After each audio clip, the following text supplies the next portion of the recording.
Now, over the past quarter century, yes, 25 years, there has been an immense amount of memorable, exciting, fantastic JRPGs. Now, I've been thinking recently and was inspired by friend of the channel Gib84 Gaming with this video. So yes, what I'm proposing today is I look at the 25 best JRPGs of the quarter century. But before we get cracking on with this, hello, John aka Chicken Fillets here. If you like JRPGs, the best JRPGs of the quarter century, and a wee Scottish guy talk about, well, please consider subscribing to the channel. Now, obviously, this is not the be-all, end-all of lists. This is just my own personal taste, but this is the great thing. You can tell me what your 25 are, and there will be some games which are missing. It's probably down to the fact of I haven't played them yet, or I have a differing opinion. But again, look, it's my own list. Now, this is not just the countdown list of, 25 to the best game ever. This is just a snapshot of what I consider the top 25. So with that in mind, let's get cracking on with the first entry, which is a cracker, a belter, and it is Nier Automata. Nier Automata, where we follow the story of three androids known as 2B, 9S, and A2 in their fight against machine kind. The humans have escaped from Earth and they are up in a base in the moon, and it's up to our team to get rid of all these machine life. But this game is fantastic. It is action-based combat, fast-paced, and the story is what makes this one of the best JRPGs I've ever played. Have you ever just played a JRPG and you still to this day cannot get that story beats out of your mind? This is a favourite amongst JRPG players for a reason. The characters are fantastic. Everything to do with this game I absolutely love, whether it's the amazing backdrops, this desolate ruins that you explore, whether it's that music which accompanies our adventure. It is just unbelievable. Nier Automata kicking this list off. Now, the next entry is Trails of Cold Steel 2. Now, I have picked this entry out of the 4 Cold Steel games because, look, I'd love just to put all 4 Cold Steel games in here, but I wanted to be fair to it. Now, Cold Steel 2 is my absolute favourite out of the series. Well, I should actually say the Cold Steel arc. But with this, we are following Rien Schwarzer as he's looking to find Class 7 after the events of Trails of Cold Steel 1. It builds on everything which was built upon within Cold Steel 1. The combat is turn-based, where you're able to move your characters tactically around the field. So, out of the 4 Cold Steel games, why this one? Because you know what? Cold Steel 4 has the biggest payoff out of that arc. But for me, this is one which absolutely sealed the deal.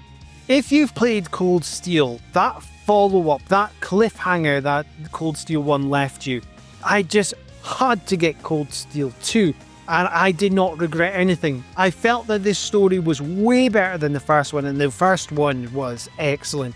But this one really ties it together quite nicely. The characters are fantastic, going back to various places that you explored in the first game, and just everything which is built upon. It also has a fantastic accompanying OST or soundtrack, however you want to call it. It's just unbelievable. Now, another unbelievable game in this list is Star Ocean Second Story R. Now, Star Ocean Second Story R is the remake of Star Ocean Second Story, which was originally released on the PlayStation 1. Now, this title is utterly glorious. And we follow a dual protagonist story, so we can pick between Reyna or we can pick Claude, where you'll see different perspectives of the story. There's loads of replayability here with mass amount of endings as well. It's got an action-based combat system, and honestly, this set the bar for what a remake should be. Now, this is pretty much a one-for-one remake in my eyes. Obviously, it has just taken the graphics and just looks amazing. It's kind of the pixel artwork against the 3D backdrop, and then done a bit of work to the soundtrack. I love my time with this. Also, this is one that I received a code for from Square Enix on my early days of this channel, so it does hold a special place for me as well over the past 25 years, because my hard work had paid off to receive a code from Square Enix. You know, it's not just all about how fantastic the games are, there is these stories which link to these outside of the games itself. So, next up we have Ys 8 Lacrimosa of Dana, which by far, in my eyes, thus far, from all the Ys titles I have played, is the best of the bunch. Now, I remember picking this up on the PS Vita. Now, this one, we follow Adel Christen, who once again is in a shipwreck, lands on a deserted island, and it's up to him and his companions, who he finds throughout the journey, find the other remaining survivors from the shipwreck and explore this island and find a way off it, with spooky and weird ongoings going on in the background. This has amazing combat, fast pace, slick, and you're able to switch between different characters, so you're able to take advantage of the weaknesses that the enemies have depending on the character you're playing as. This also has a fantastic soundtrack. Anything from Falcom, to be quite fair, is a absolute win in my eyes. So Ys Lacrimosa of Dana, I've not played it on any other system, I've only played it on the PS Vita. Now, a lot of people will probably say it's not the best version to be playing it on, but honestly, I just loved it. Absolutely loved my time with it. So next on the list we have Xenoblade Chronicles 3, the final entry in the Xenoblade Chronicles trilogy, and what a send-off this series had. So in this we are following a group of characters led by Noah and Mia, and with this they only have 10 years to live, and it's up to them and the party to break this ever-long cycle and stop a war between two factions. Now, the great thing with this is that it was a payoff for me, who invested so much time in Xenoblade Chronicles 2 and Xenoblade Chronicles 1, and seeing that payoff, everything which came together, is fantastic. This is an emotional story as well. It keeps you invested all the way through. There's loads to do in this game, loads of places to explore, side quests galore. Xenoblade Chronicles 3, what an absolute class game. Now, I was going to have to pick this game because I think this is the best game thus far that I've played out of the HD 2D games, and it is Live Alive. Now, Live Alive is a title which was originally released in Japan and was in 1994 on the SNES, and it was over there as an exclusive for pretty much forever until the remake came along. Now, this is where there's 8 short stories. You'll be playing as different characters throughout different periods of time. Now, with this as well, once you've played all the little stories, it all comes together for a massive payoff. Now, what really draws me to this game is the short story aspect with the different characters that you'll play as. Whether you're playing as Pogo, who is in the prehistoric age, who basically is able to gauge his language just through signs or facial expressions, etc. Or the likes of Cube, who's based off in the far-off future. There's ninjas, there's cowboys, and all the stories last up to about an hour to 5 hours, depending on the route that you go. It's incredible, this game, and it was just one that has always left an impression with me. It looks gorgeous on the Nintendo Switch, which I played it on, and the soundtrack is so memorable as well. It is fantastic, and if you've not played this one, get on it. Now, next up, we have Bravely Default 2, which I played on the Nintendo Switch. Now, Bravely Default, we follow the 4 Warriors of Light as they're looking to restore the crystals. Wait 1 minute, that's Final Fantasy 3. Or all Final Fantasies of the early ilk. Look, this Bravely Default series is essentially a spiritual successor to those titles. But that aside, this is an absolutely amazing game. Now, a lot of people would probably disagree with me, picking this one over Bravely Default 1. But the reason for this is that Bravely Default 1 was the one that kicked it off for me. If you've been following the channel for a while, you'll know that I do not gel well with job systems, but this was the game which made it click for me because of the various tools that you've got in this game. So you're able to speed up your fights, which really makes grinding so much less of a chore. I enjoyed the music. I like the chibi art style. This is just an adventure which has really stuck with me. I've even got the poster which came with this game when I bought it, framed and in my game room. I've got the postcards as well on my wall as well. That's how much of an impact this game left for me. Next up, we have Lost Sphear. Now, Lost Sphear is a fantastic throwback JRPG from Tokyo RPG Factory, RIP.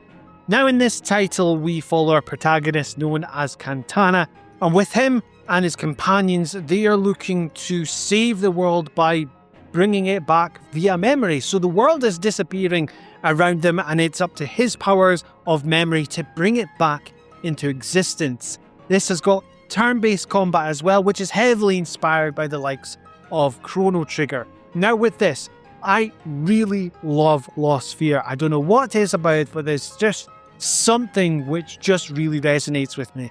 I've said before in other videos that what really stood out for me was the story aspect of the world disappearing and the power of memories brung it back. When you're walking around the world map, it's just the places which have just disappeared are just in pure white. You can't get any further, you can't do anything, and it's up to Cantana to be able to bring it back. There's something beautiful about this story. I think it's just fantastic. I think it's overlooked, and this is why it's on this list. I just think it's absolutely fantastic. Now, if we're talking about staple JRPGs that you would definitely expect to be on this list, it's Dragon Quest XI Echoes on an Elusive Age. Now, I played this on Nintendo Switch. Now, with this, we are following our hero, the Luminary, on a usual Dragon Quest affair. Now, with this, he's going off to save the world with his companions. Come on! It's Dragon Quest. It's got the classic turn-based combat. It's got that Dragon Quest charm that you would expect from any Dragon Quest game. Colourful, fantastic cast of characters, an amazing soundtrack as well. Just, it's got everything. Now, so why is it on here? Well, come on, it's Dragon Quest. No. The reason for this is because this was my first journey into Dragon Quest. This was, for many, their first Dragon Quest, and it did not disappoint. I remember talking to my friend about this game, telling him about the demo, and he got the demo, and then he got the game straight after and completed it, 100%ed it, and he absolutely loved it. And that bond that we created, furthered, should I say, by talking about this fantastic JRPG. And you know what, to this day, we still bring it up from time to time. He'll often say that he wants to replay it, maybe buy it on his Steam Deck, just pick it back up and give it another go. I think Dragon Quest XI is going to be hard to beat. We'll just have to see how Dragon Quest XII comes along. So next up is one which I've banged on about for years now, it feels like, and one that I have given a glowing review for. So let me say it loud. Say it proud, Scottish JRPG. Yes, it's Cairn Mathair's Curse. Now, Cairn Mathair's Curse, as I said, is a Scottish JRPG made in Scotland and inspired everything Scottish. This follows a cast of characters led by Alex, a very tragic but witty story. This is a game that I really championed for.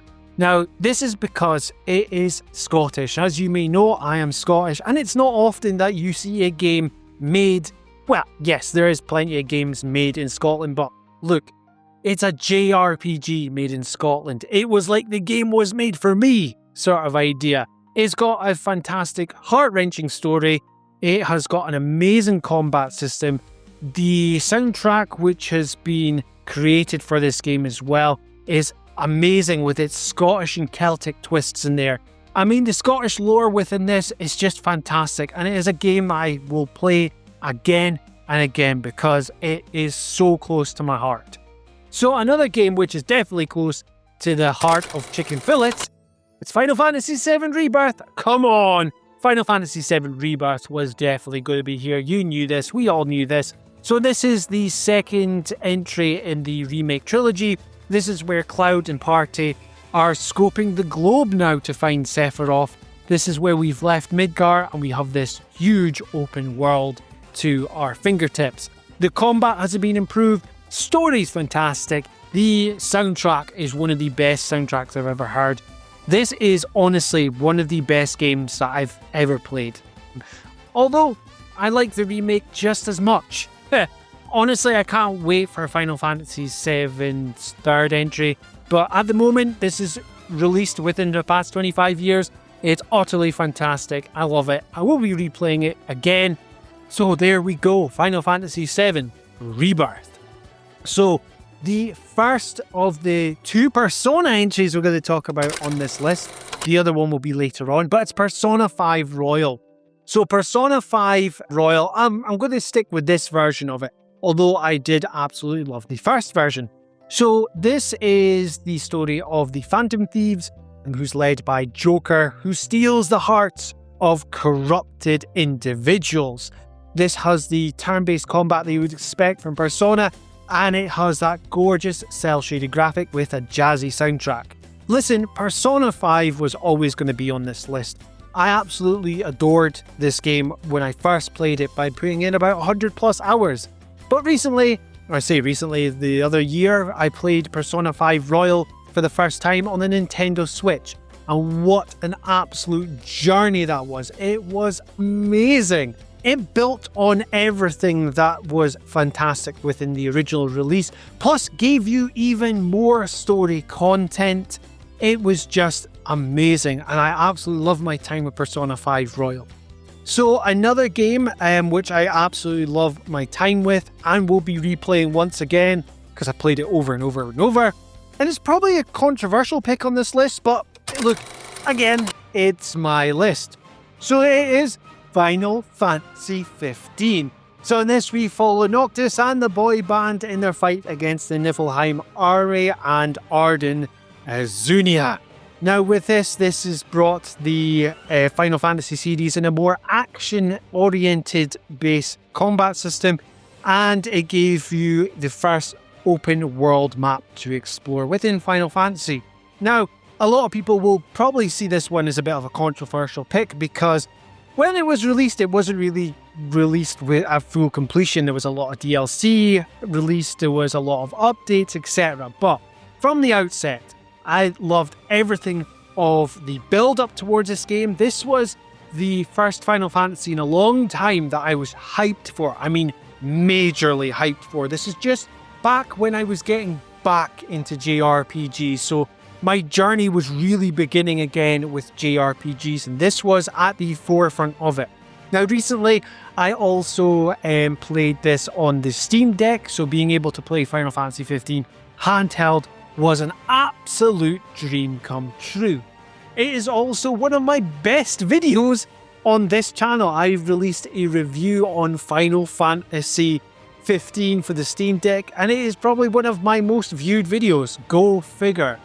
It is an amazing game to me, and it has lived with me for ages. I've got posters in my game room. I've got a figure of Gladius on it, my shelves. I absolutely love Final Fantasy 15. But another chicken fillet staple is Harvestella. I mean, come on. Another one that you knew was going to be here.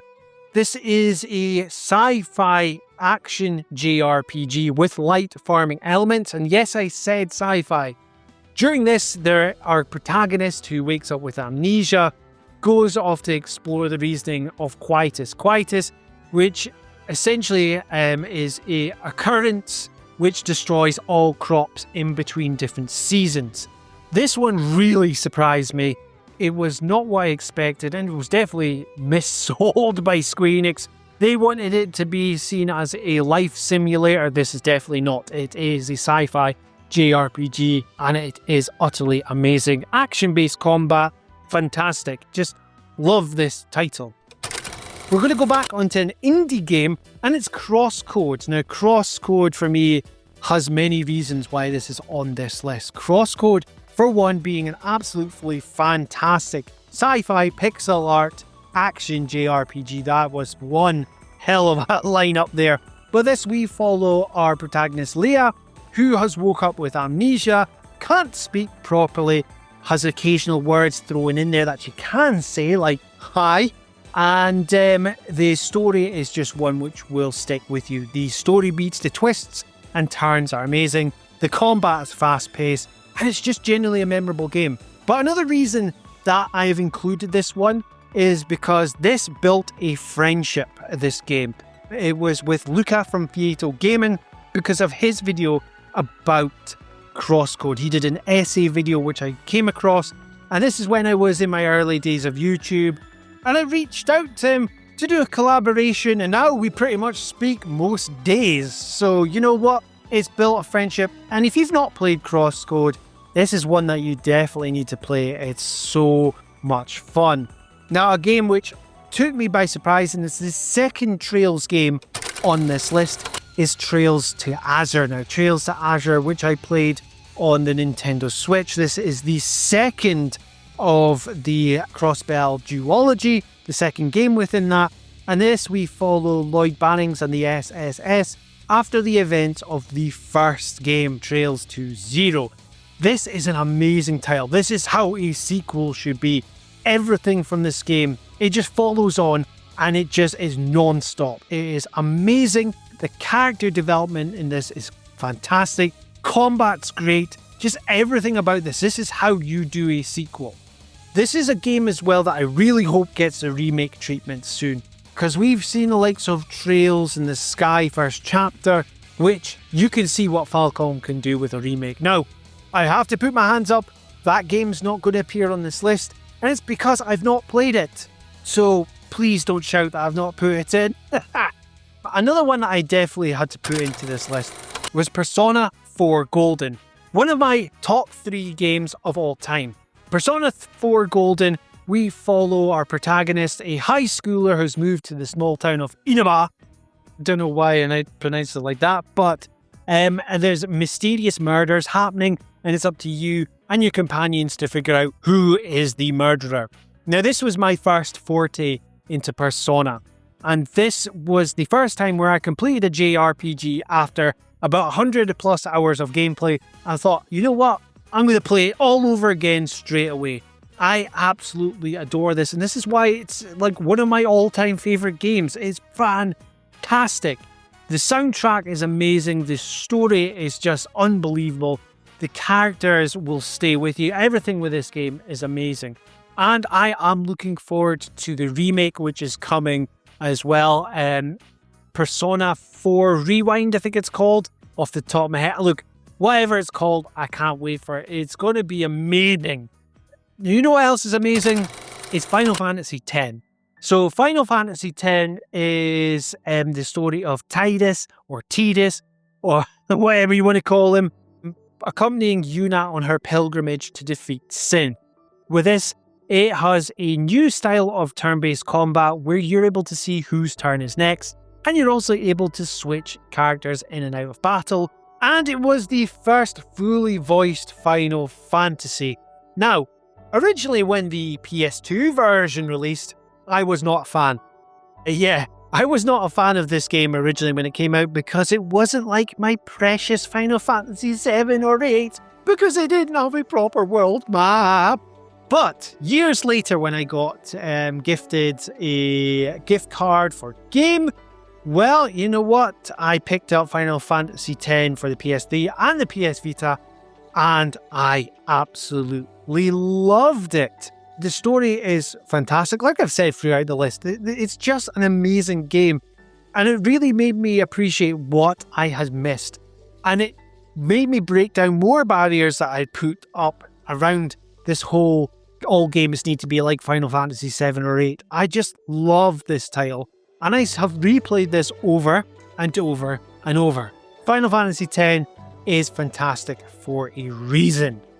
And next up we have the indie title Sea of Stars. This love letter to classic JRPGs is one that I definitely love. Now with this, we follow our Solstice warriors known as Zale and Valere with their warrior chef cook friend girl. Now with this, they go out on an adventure to destroy powerful monsters known as the Dwellers, and things spiral from there. Now this is a gorgeous pixel art JRPG with amazing turn-based combat and an absolute belter of a soundtrack. Now this one just absolutely, I was just besotted with this game.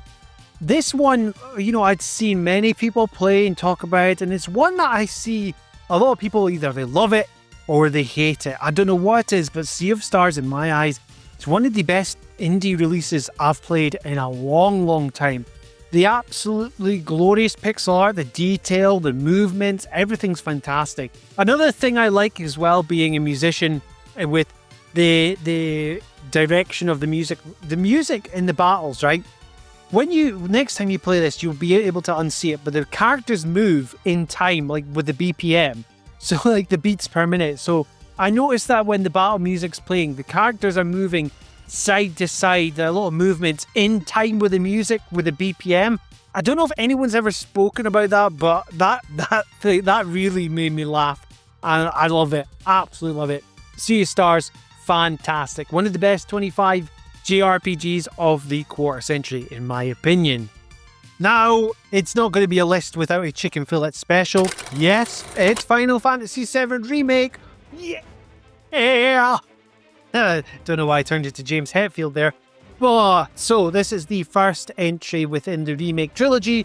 We're following the Midgar section of the original Final Fantasy VII. The world is fully 3D and realised, and it has an absolutely fantastic hybrid combat system where you're able to attack enemies in real time or slow down time to select magic attacks from a menu-based system. Now this game has blown my little mind to pieces over and over again, but the reason for this being in this list, not just because the game is amazing, it's related to one of my all-time favourite games, but it's the fact of everything which came before, the hype levels that I had. I remember this game getting announced at E3 and absolutely losing it when I saw that announcement of Cloud walking through the slums of Midgar and everything which followed. Every single piece of information I lapped up about this game, and I was never disappointed by it. I have replayed this game so many times. I'm currently still playing through it on my Steam Deck at the moment. It's so damn good. I just love this game. And to me, the Midgar section is one of my favourite sections within the original game, so this is a bonus for me. A lot of people didn't like the fact it was just a 30-hour game based in one place, but for me, I loved it. Absolutely fantastic. Now, a game which rekindled my love for JRPGs and had to be on this list. And again, it's related to Final Fantasy, but listen to my reasoning. It's Crisis Core Final Fantasy VII. Now, I'm going to be using the footage for a reunion because it is the definitive way to play this game. So, we follow Sphear, a soldier in this prequel story to Final Fantasy VII. We find out why the likes of Sephiroth turned evil and more about Sphear, who is alluded to within Final Fantasy VII's original story. Now with this game is special to me because this really brought me back to JRPGs. This is a time where I was playing mobile phone games at work, and I wanted more. I didn't want to just sit there and play Minion Rush or play Grand Theft Auto 3 on my iPhone at the time, so I remember picking up my PSP and playing games on there. And it got into a conversation with one of the guys I worked with at the time, and we were talking about Final Fantasy, and he said, "Have you played Crisis Core?" I said, "No, I haven't got that one yet." And he says, "Look, I've got rid of my PSP, it's sat on my shelf, do you want it for free?" And from there, that set me on the path, so thank you very much for that game. This story is fantastic. It really broke down barriers for me. That time where everything had to essentially be like Final Fantasy VII, like a world map and turn-based combat. This got me out of it. This is a more linear game. It does have side quests to a degree, but the combat was different. The story, I think, helped it because it was related to something I was fully connected with Final Fantasy VII, and it helped that the story was amazing anyway. So yeah, Final Fantasy VII Crisis Core is just an amazing game, and the reunion version just made it 10 times better because it upped the graphics. It was like, it's not it's hard to describe it because it's not even a remake, or it's like a true remaster, because it's upped to everything with the graphics, it's updated the soundtrack, but it's also updated the combat system, which is a mix of the original game's combat versus the remake series. It's just absolutely amazing. So Crisis Core. Now, a game which I have recently completed and reviewed definitely deserves this spot because it's an absolutely amazing indie game which grabbed me from the second I started playing it. And it's Kingdoms of the Dump. Now, Kingdoms of the Dump from Roach Games. We follow Dustin Binsley, who is a bit of a clumsy and ditzy bin of a knight, and it's up to him and his companions to save the world from a toxic waste army. This is an absolutely incredible indie JRPG. It has that retro style pixel artwork. What I really love about this is just the setting of it. You're in a dump of all places. Everything is related around, rubbish. So they're in this like kingdom with like the people in the kingdom there are made out of cardboard boxes, or there's the knights, which are water bottles. Then you go to another town which is full of insects and bugs. Then there's clothes, floating clothes, and then there's wooden furniture and with faces and everything. Look, this is an incredible game, well thought out story in my opinion. The combat is amazing as well and fun and addictive. Honestly, one of the best indie games I've played in a very long time. Now, this could be classed as an indie game. Actually, yes it is, but it is definitely one of the best JRPGs, RPGs, JRPGs, French RPGs, whatever you want to call it, because that will always be up for contention. Yes, it's Clair Obscur Expedition 33. Now, this is one of the best games that has been released over the best 25 years when it comes to JRPGs. So with this, we are following Expedition 33, who set out on a journey to defeat the Paintress. The Paintress, who is a godlike creature who paints numbers on a monolith, and whatever that number lands on will wipe out anyone of that age out of existence. It's got turn-based combat, which uses parry mechanics, so you'll be able to dodge and jump over attacks and counter and really dish out amazing damage. This game lived up to the hype, and it just is amazing. It's got a mature story. It graphically is so beautiful. It's built on Unreal Engine 5. The story is what really sold it to me as well. It's got a very mature story, but it's one that grabs you over and over again. From the prologue to Act 1, from Act 2, just everything just kept you fully engaged with this world. The world map, throwbacks to previous and older JRPGs it was inspired by. It wears its inspirations on its sleeve, but makes it its own identity. Clair Obscur Expedition 33 is a landmark when it comes to one of the releases in the past 25 years.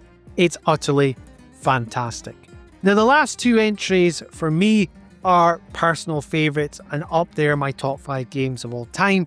So we're going to go on with Fire Emblem Three Houses. Now, Fire Emblem Three Houses, we follow our protagonist Blythe, who becomes a professor at a military academy, and they take a class under their wing, one of the 3 houses. Yes, it's in the title.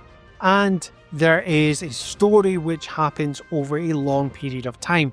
Now, with this, I fell in love with this game. It's one of my all-time favourites because of the replayability, the story, and the characters, and the combat. This is a full package JRPG once again, and you really get your money's worth. I've completed this game up to 4 to 5 times. I've followed every single route, and I just want more. It's such an addictive gameplay loop as well. Spend time with your class, which means you'll be able to up your skills, and then you've got plenty of grinding that you can do within the game to improve your characters. The story beats are fantastic, the twists, the turns, everything. But I wanted to leave this list on an absolute high, well, in my opinion, and it's one of my all-time favourite JRPGs, and it's Xenoblade Chronicles 2. This was the JRPG which made me want a Nintendo Switch. and I have lapped up every single minute of this title. We follow our protagonists, Hyra and Rex, on their journey to Elysium. Now with this, what set this apart for me from games I played previously was this amazing world which was in front of us. This huge open landscape where you're walking on the back of titans. Now, I hadn't played Xenoblade Chronicles 1. This was my first taste of the Xenoblade Chronicles series.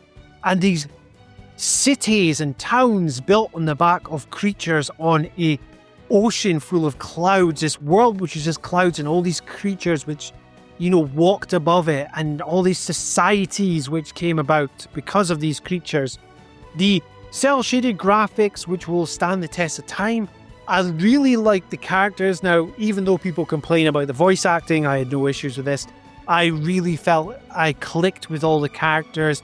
The combat, once you get used to it, because there was a bit of a learning curve at first, because when you play Xenoblade Chronicles 2 for the first time, whoa, you can get overwhelmed by those tutorials, but once you get your head around it, this is one of the best times you'll ever have. I was just overtaken with joy every single time I played this game, and the ending with this is just, you know, amazing. And then, you know, it's one I've played over and over again. I just love the world of Xenoblade Chronicles 2. Absolutely love it. So, with that all said and done, that is the 25 best JRPGs of the quarter century. Obviously, according to me, but I want to know what your 25 are. Let me know in the comments down below. Now, if you like what you're hearing and seeing on this channel, well, please help me grow it by liking, sharing, and subscribing. And if you want to be kept up to date with everything Chicken Fillets, you know what to do. Hit that notification bell. This has been John, aka Chicken Fillets, and until next time, tatty bye.